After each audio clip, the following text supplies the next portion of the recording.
Hello. Today we're going to do the 4-minute office cure for your back, for your spine, your limbs and everything else. What I'm going to do is 4 drills in succession, and I'll give you all sorts of variations on them to do in order to make your office work slightly less detrimental to your work, to your health. We're going to start with a very simple top of the spine work by placing your hands at the top of your head, not at the front but at the top. And now we're going to take a step away from the wall and place them with very light tension or pressure on the wall itself. From here I am taking a turn one way, making terrible sound as I do it, and the other direction, like so. Try not to do it on such a surface because it would make a lot of strange sound. Now if I'm doing it on the plaster wall, as you can see, much more silent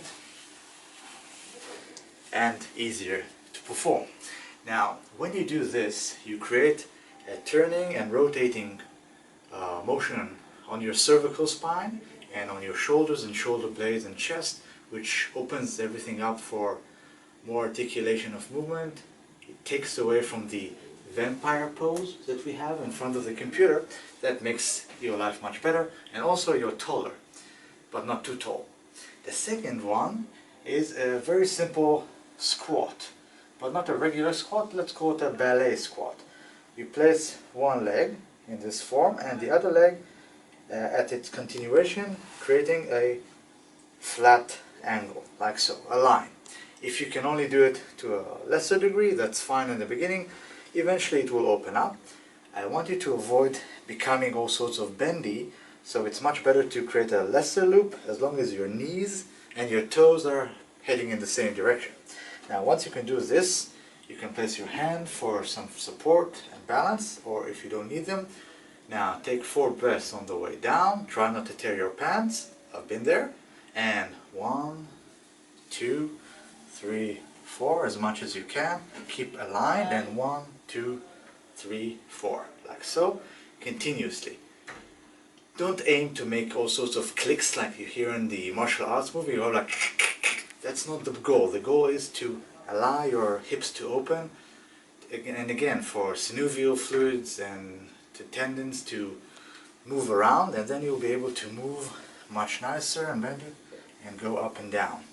You can also do a lesser version with a lesser angle, or you can do one here and one a little bit forward if you're really hampered in that area.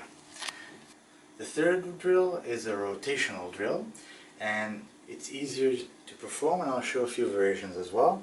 One leg on the ground, opposite hand or fist on the wall, one leg in the air, one arm in the air, obviously. What we do is do a bit of a Superman forward, Superman back, forward and back, like so. That's the first version. It's quite simple. I'll show the other side. From here, leg in the air, arm in the air, rotation one way, rotation the other. One way and the other. What this does is open up the X movement form between hip and shoulder, opposite shoulder, opens up connective tissue, allows the ribs and the intercostal muscles to breathe, opens up a bit of the spine in the twist fashion. And again, don't go for the clicks, they come naturally. Once this is done and it's easy, you go a little lower and you go all the way in, all the way out, all the way in, all the way out. Try not to kick someone, especially if he's above you in the rank in the company, and try not to hit women in general. It's a good thing for general living.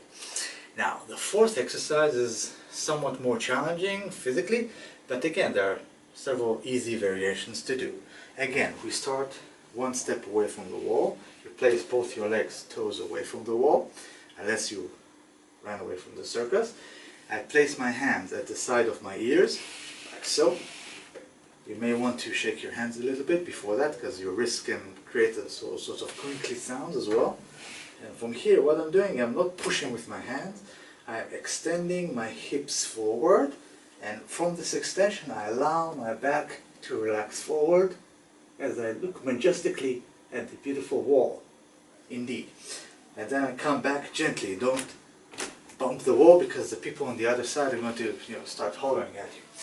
Once this is done easily, you can go a little lower, bend your knees a little bit, maybe up to a 90 degree, and again from here, go forward, go down. If you are not married and you want to look good to someone who's in your office, try to suck in the gut. If not, have fun with it. So again, from here, up. Again, it's up. It's not forward. You're not trying to reach or win some sort of a flat curve. You're sending your hips upward. Should be quite comfortable.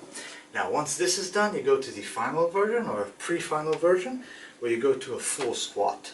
From here, going down like so, or less explosively, and I go up, and here I also push with my hands, go back, and here, like so.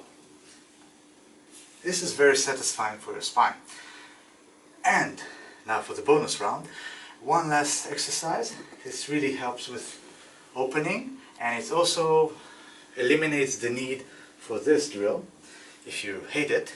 So you start from the squat and with one hand, slightly less far away, 1, 2, 1, 2, like so, which includes the twisting motion.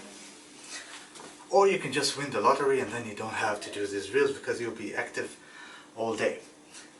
Have fun, and always remember, if you train or exercise, you go to class and you're not smiling, something's wrong. Thank you.